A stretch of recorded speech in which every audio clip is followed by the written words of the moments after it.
preocupa y es polémico. Sí, es el primero de nuestros temas, es un tema que vamos a desarrollar, del que nos ocupamos y que vamos a compartir con ustedes. Es un material exclusivo que vamos a poner en pantalla. Esto arranca el día 23 de mayo de 2022 con una tragedia, un incendio trágico en el departamento de Felipe Pettinato en la calle Palpa 2300 de Colegiales, en el piso 22. En la tragedia murió Melchor Rodrigo, un hombre de 44 años, neurólogo. El incendio, según los bomberos, fue intencional y Felipe Pettinato nunca declaró en esta causa porque fue internado en una institución de salud mental. Y ahí nos detenemos. Una tragedia es la muerte. La otra tragedia para la familia de Felipe Pettinato y para Felipe Pettinato tenía que ver con sus adicciones, con su enfermedad, con la locura que lo llevó hasta ese punto, hasta ese límite de lidiar hasta con la propia muerte. ¿Qué pasa hoy? Un año después, Felipe Pettinato está recibiendo el alta transitoria a su tratamiento. Y estas son las imágenes del momento en el que en un acto público, en la institución, se le da esa posibilidad de salir transitoriamente. Sí. Y la pregunta que nos hacemos es: libre y sin culpa. Esto que vas a ver ahora es la palabra de la familia, porque arriba de ese escenario está todo el núcleo familiar, porque lo dijimos desde el primer momento. Cuando hay una persona enferma, cuando hay una persona adicta, cuando hablamos de salud mental, no hablamos de solamente la víctima, hablamos de todo un entorno. Esto es lo que pasaba arriba del escenario el día de la alta transitoria de Felipe Pettinato. Sí, da la cara.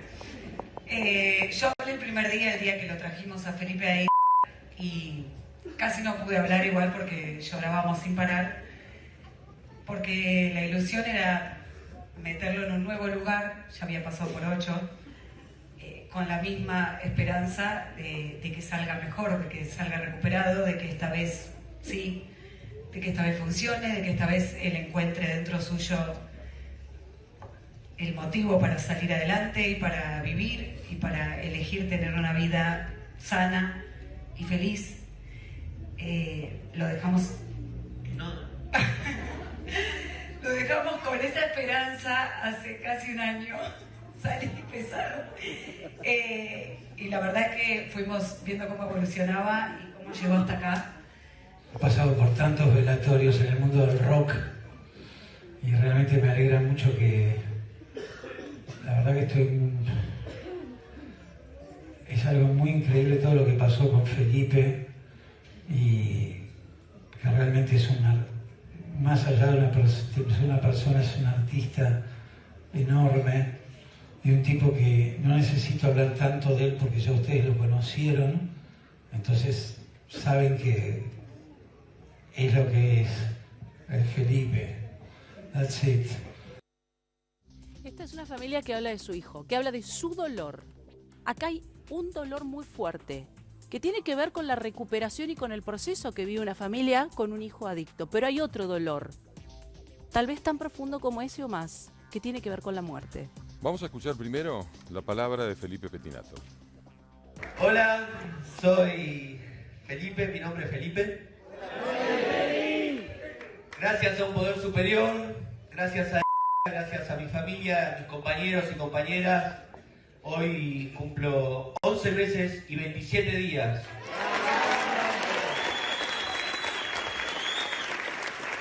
En 3 días cumplo un año. Vengo de sufrir muchísimo, pasé por 8 neuropsiquiátricos, en el frenopático lo voy a nombrar. Yo consumía, era época de pandemia, veía a los muertos pasar, se lo llevaban. Este es Felipe Pettinato hablando de su recuperación. Quiero aclarar algo, con total honestidad, y nos debemos aclarar esto todos nosotros. Este es un tramo de un momento determinado en donde la familia Pettinato habla. Nosotros tuvimos acceso a este tramo. No sabemos qué pasó en la totalidad de la ceremonia que se llevó a cabo. No sabemos si hubo otro momento en el que Felipe Pettinato o su padre o su hermana hacen referencia a la otra víctima de esta historia, que es la persona que murió. Y de esto también vamos a hablar porque la contracara de esto es una causa de averiguación de muerte, que todavía ese es el título del expediente, Ignacio. Sí, la causa no ha avanzado y hay una gran preocupación de la familia de Melchor Rodríguez porque esto no avanza. Miren, la causa la tiene el fiscal Martín Mainardi, que es la Fiscalía número 5 de la capital federal. La causa está por averiguación de causales de muerte, es decir, no se sabe qué fue lo que pasó. Nunca se lo imputó, es decir, Felipe Pettinato no estuvo imputado de nada, ni siquiera de homicidio culposo y tampoco de homicidio culposo agravado, que podría ser una de las imputaciones posibles. Nunca se lo indagó. La indagatoria es un acto de defensa puro por la cual el imputado puede defenderse, puede declarar total o parcialmente, puede mentir parcialmente, puede presentar un escrito, puede contestar algunas preguntas y otras no, o directamente negarse a declarar. Sí declararon muchos testigos, personas que estaban en ese edificio, el encargado, los bomberos, la policía, los médicos que tomaron intervención. Sí hubo una autopsia, que después se las voy a contar. Sí hubo un informe de los bomberos de la policía de la ciudad de Buenos Aires, los peritos especializados en incendio, que después se los voy a contar. ¿Faltan las pericias complementarias de la autopsia? Sí, que son claves. Y por otro lado, les voy a marcar un dato desde el punto de vista criminológico. Felipe Pettinato abandonó el lugar mientras la otra persona se prendía fuego adentro. Después les marco algunas cuestiones que tienen que ver con lo pericial. Bueno, vamos a hablar con el amigo de Melchor que está en línea con nosotros, con Alejandro, Sí. para que nos diga su parecer. Claro que nosotros buscamos a la familia. Es un contexto de padres muy mayores, de una mamá muy mayor, de un padre que lamentablemente no está, de hermanos que están atravesando este dolor como pueden. Y tenemos en este momento la palabra de su mejor amigo, de Alejandro, que fue quien siguió muy de cerca todo este proceso. Hola, Alejandro. Hola, ¿qué pensás? ¿Qué sentís ¿Qué tal, ante Sandra? esto que estás conociendo, ante estos hechos, Alejandro? Y mira, estoy muy desconcertado, realmente muy triste, muy mal. Creo que todo esto se está manejando mal, que la justicia no está haciendo lo que corresponde. En realidad la causa está parada hace un año. La única pericia oficial y relevante que se sabe es que Melchor fue rociado con un elemento acelerante en su zona testicular. Y yo hice mis averiguaciones personales. Una vez que te prenden fuego en esa zona, adquirís 400 grados de temperatura, Sí, señor. y es imposible que te muevas. Sí, sí. Y entonces creo que debería haber habido más celeridad de parte de la justicia. Yo creo que el chico entró a quien le deseo lo mejor y la mejor recuperación, y no tengo nada en contra de él, pero sí quiero justicia. Yo creo que el chico habrá entrado en un estado crítico a la granja, pero con el correr del tiempo, seguramente, si ahora llegó un alta, con el correr del tiempo habrá mejorado. La justicia le pudo haber tomado declaración, por lo menos, dentro de la granja, con las autorizaciones y los permisos pertinentes. Ayer escuché un testimonio de un señor que se llama Ivo Kutsarida, que no sé si es médico o no, que dice que en cierto estado dio a entender como que este chico perdió la conciencia al momento del hecho. Yo no pienso que sea así. Yo, del contacto personal que tenía con Melchor, sabía algunas cosas que Melchor decía, era muy reservado. Y este chico tenía brotes, pero nunca perdía el estado de conciencia. O sea, esta es una opinión mía personal y Claro. hablo en representación mía. Alejandro, Y corro yo con las consecuencias que surgen. a mí me importó mucho escucharte a vos decir algo que me parece que te pone en otro lugar y que nos pone a todos frente a otra mirada. Y te lo quiero agradecer porque vos decís, le deseo lo mejor y le deseo la recuperación. Vos entendés que ahí hay otro drama que tiene que ver con una persona enferma, adicta, que arrastró a toda una familia y que deriva en la muerte de tu amigo. Que él se recupere habla Sí. de un gesto enorme de tu parte, que vos le desees lo mejor, que es un poco lo que estamos viendo en esta imagen. Nos está faltando otra parte de la historia, ¿no? Que creo que es lo que te pasa también a vos. Sí, por supuesto, ellos nunca fueron empáticos con la situación. Ellos nunca se comunicaron con la familia, nunca aparecieron, nunca, no sé si les correspondería pedir perdón, pero el chico escapó del lugar. Tengo entendido por testimonios que no habló hasta que apareció la policía. Esto te da la pauta, según mi opinión, que el miedo de ver la policía lo hizo hablar. Lo abandonó a Melchor, que era precisamente lo que Melchor nunca Claro. hizo. Melchor nunca abandonaba a nadie. Claro. Ahora, Melchor siempre estaba a tu disposición. Luis, yo te garantizo que vos lo llamabas a las 4 de la mañana con un problema. Lo único que él te decía, pagame el Uber. Y te decía, pagame el Uber, te explico por qué. Porque él atendía gente que le podía pagar y gente que no le podía pagar. A él le daba lo mismo.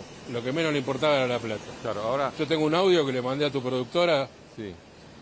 Sí, Sí, te escucho, te decime. escucho. No. El audio que vos mandaste a la productora. decime. No, tengo un audio que yo le mandé a tu productora el 8 de junio, que es el cumpleaños de él, que le digo, ¿qué querés que te regale? Y me dice, el mejor regalo que me puedo hacer es venir a verme, lo material vos sabés que a mí no me importa. O sea, Melchor era un tipo que estaba dedicado a su profesión, obsesionado, y era un tipazo. Realmente era un tipo humano, empático, y realmente creo que se está cometiendo una injusticia muy grande, y vengo de hace un año en mi trinchera, gracias a los medios, a quienes les agradezco muchísimo, que me han dado lugar y espacio, Sí. para poder hablar y para poder decir que queremos justicia, nada más. Yo con el chico no tengo nada, le Bueno. deseo lo mejor, y si me tocaría, como amigo de Melchor, perdonarlo, está perdonado, olvídate. Bueno, No pasa por mí ningún tipo de rencor ni nada. Lo que sí que nos dejó sin una gran persona, un tipo muy humano, y nos dejó sin un gran profesional. Imagínate que iba a presidir el primer Congreso Mundial de Neurología en Estados Unidos, al cual yo estaba invitado por él. Lo tiene tu productora, que le mandé ayer los WhatsApp. Estaba invitado, yo lo único que podía hacer en ese congreso era servir café y limpiar las sillas. Pero él compartía con sus amigos sus alegrías y sus logros. Me mandaba los papers, porque bueno, yo hablo inglés y él me preguntaba una opinión, y yo no soy médico ni neurólogo, nada. Y te podría contar 1000 anécdotas de él, que lo pintaban de cuerpo entero. Alejandro, Entonces fueron muy injustos la familia, porque no... Sí. vos hablabas, Perdóname, me hablabas pongo de la un poco familia, hablaste vehemente, del perdón, 2 veces hablaste del perdón, 2 veces. Antes de que me contestes esta pregunta, vamos a escucharlo de vuelta, Felipe Pettinato, y queremos que vos lo escuches. Para pedir perdón. Hola, soy Felipe, mi nombre es Felipe. Gracias a un poder superior, gracias a mi familia, a mis compañeros y compañeras, hoy cumplo 11 meses y 27 días.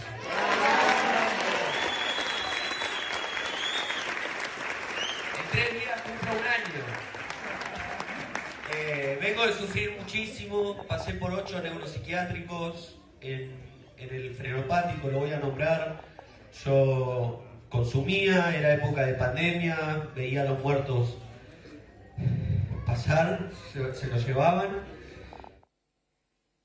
Sí, pedir perdón incluye de alguna manera ver el dolor del otro. Acá hay algo muy claro, y es que vos ves el dolor del otro, y esto de alguna manera Absolutamente.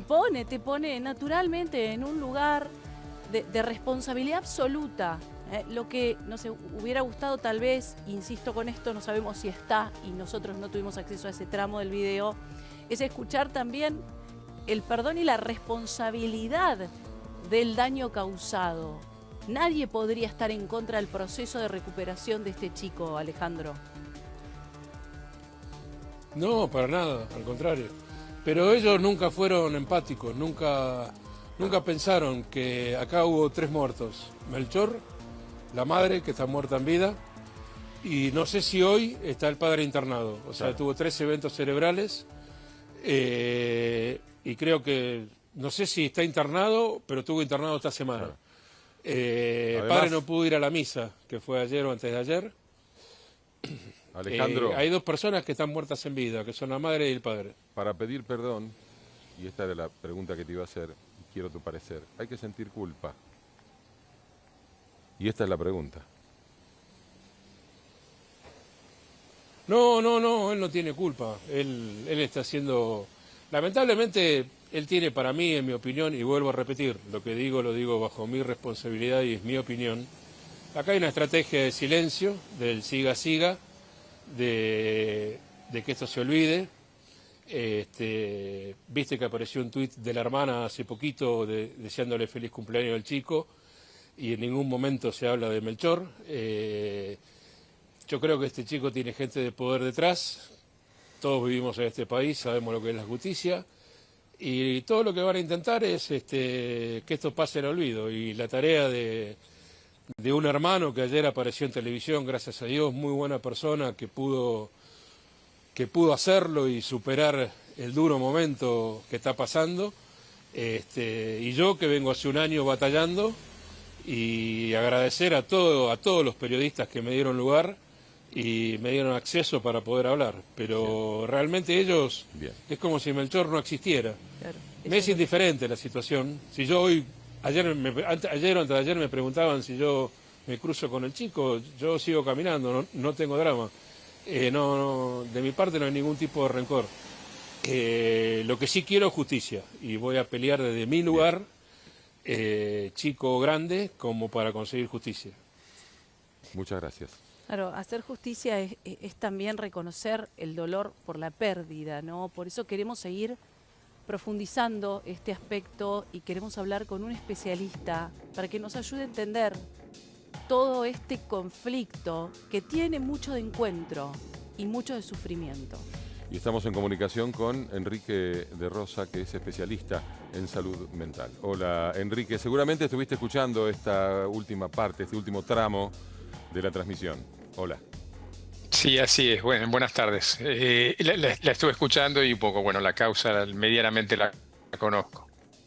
Nos gustaría que nos aclares un poco desde la mirada profesional, desde la mirada de un especialista en la materia, dónde uno se tiene que parar frente a esto, ¿no? Porque cuando vemos los videos decimos, él está festejando, y sí, está festejando su recuperación. Él es una persona que se está recuperando y toda su familia está festejando la recuperación. Pero del otro lado de la historia hay una muerte también. ¿Dónde uno se tiene que parar en una sociedad que intenta restaurar? Sí, creo que Ignacio ahí comentó y usó la palabra criminología. La investigación de un crimen en realidad es una enorme imagen multifacetada en la cual desde cada uno de los lugares en que uno se pare va a haber cosas diferentes, va a haber cuestiones diferentes. En definitiva, esas cuestiones diferentes van a tener que ver algunas con lo legal, otras con lo humano, otras con cuestiones puramente casi asistenciales. El tema es cuál es la que uno quiera abordar. Por ejemplo, ahí comentaban que había en la averiguación de causales de muerte, no se está motorizando la causa adecuadamente. Bueno, ese es un factor elemental también para traer el descanso o al menos cierto solaz a los familiares de las víctimas, porque cuando la justicia no llega, evidentemente es retraumatizante y esto es muy angustiante. A veces es mucho mejor conocer una verdad dura que seguir esperando. Lo que vemos muchas veces en la Argentina es que los procesos judiciales eternos son extremadamente retraumatizantes. Claro, ahora, ¿Y qué pasa? Sí, se celebra la recuperación, que es lo que te decía Sandra. Pero ¿cómo pesa esta muerte en este proceso? A ver, la muerte en el proceso en sí misma tiene que ser investigada como... No, hablo del variables. proceso de recuperación, además. Bueno, en el proceso de... Bueno, es que creo que ese es el tema. Es empezar a pensar desde qué lugar uno lo está viendo. Evidentemente el proceso de recuperación es factible y habría que ver qué evaluaciones periciales se han hecho tanto psicológicas como psiquiátricas sobre el supuesto imputado o la persona que está imputada en la causa, para ver si mencionó ahí el amigo del fallecido que de alguna manera encontraba una ausencia de empatía, encontraba que no se habían hecho una serie de cuestiones que no podría haber sido un brote, que no podía haberse estado en un estado de conciencia. Bueno, una de las características centrales en las causas penales, en las causas criminales, es determinar, según el artículo 34 del Código Penal, si una persona estuvo al momento de los hechos, no necesariamente antes o después, pero en ese momento, en capacidad de comprender y dirigir sus acciones. Mientras eso no esté en claro, una persona no es imputable o inimputable. Luego veremos si esa persona es capaz de sentir culpa o no, o responsabilidad. Veremos también si eso tiene que ver con un perfil de personalidad, si tiene que ver con un perfil adictivo. Quiero decir, no hay una respuesta, sino que hay múltiples respuestas. Pero doctor, que esto nos sirva de enseñanza en algún punto y que marque un precedente, que marque un antecedente para que se tome de manera anticipada, ¿no? Digo que para poder absorber este conflicto antes de que derive en una segunda tragedia. Ya es una tragedia, un enfermo de salud mental que termina en estas condiciones como las que terminó Felipe Pettinato. Esto ya es una tragedia en sí misma. Esta tragedia deriva en otra. Lo que nos está faltando, doctor, evidentemente, es la instancia anterior. Es que nos estemos ocupando previamente de los enfermos de salud mental, que pueden terminar en muerte, propia o ajena.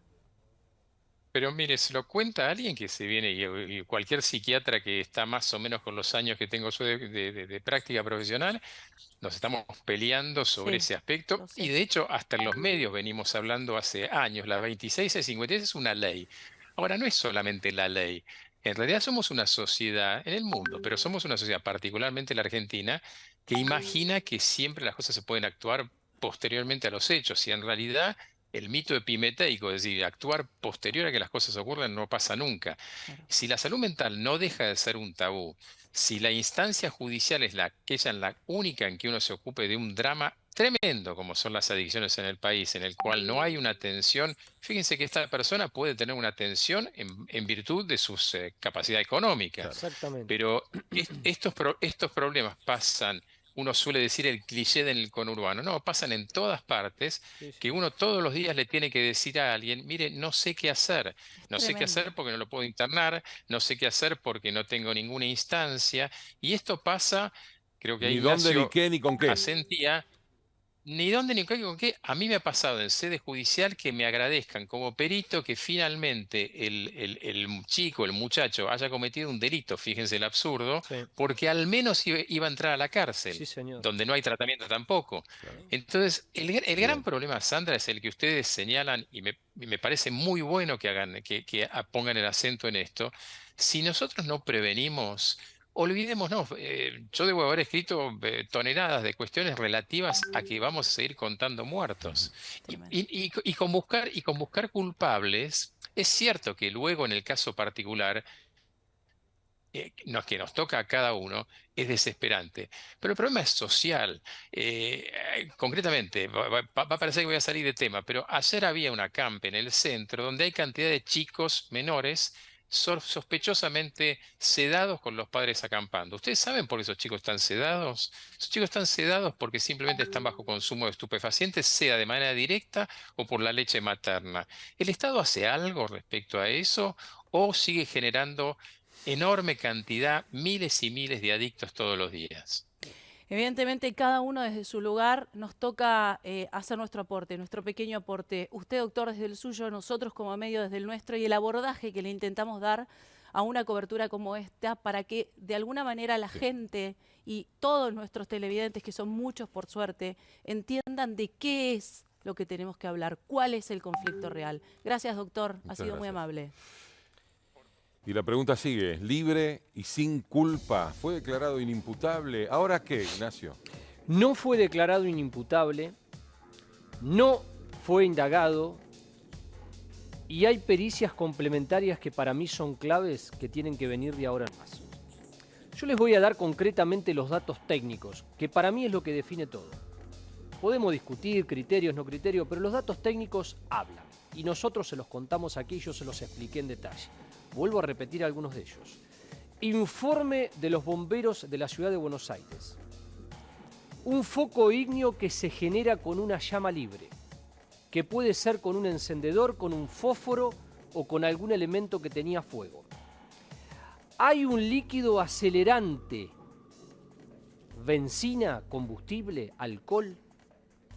El fuego se inicia en un sillón y luego es en un living comedor de 3 metros por 5. Imagínense un incendio generalizado, una bola de fuego. Y luego se expande, se ve claramente en la fotografía, nosotros se lo explicamos, con el hollín y el humo, miran las fotografías, hacia la cocina, el baño, los pasillos, la habitación y hasta el balcón. ¿Por qué? Porque hubo una persona que estaba ahí y la abandonaron y hubo otro que se fue de la escena. Eso desde el punto de vista de la criminalística. 400 grados de calor iniciado aquí, en el medio de las piernas, entre las piernas de una persona. La autopsia confirma que el neurólogo murió por una masa de fuego concentrada en las piernas y que luego quemó el resto del cuerpo y que por supuesto generó una congestión, una edema y una hemorragia pulmonar. Pero les voy a marcar un dato. El médico era muy fuerte, practicaba boxeo. Felipe Pettinato muy flaquito, sin ningún tipo de fuerza para poder contener a una persona que lo supera en volumen y en fuerza. La víctima tenía un diente roto y un golpe en la boca. Hay algo en criminalística que se llama el golpe de Braudel, que es cuando vos golpeás a alguien, lo dejás atontado, lo podés dar una patada, una trompada, le podés pegar con un florero, con cualquier elemento, y esa persona queda indefensa. Me pregunto lo mismo que se preguntó el doctor de Rosa. Artículo 34 del Código Penal dice, es imputable aquel que comprende y dirige sus acciones. Felipe Pettinato tenía alteraciones morbosas, tenía insuficiencia de sus facultades, estaba en estado de inconsciencia. ¿Qué le pasaba a Felipe Pettinato? Si los peritos informan y el juez decide que es imputable, Felipe Pettinato puede quedar preso e imputado de homicidio. Si el juez decide lo contrario, es inimputable y ahí se va a discutir si va a ser internado o no en una institución psiquiátrica. Esta causa, miren, está dormida. Bueno.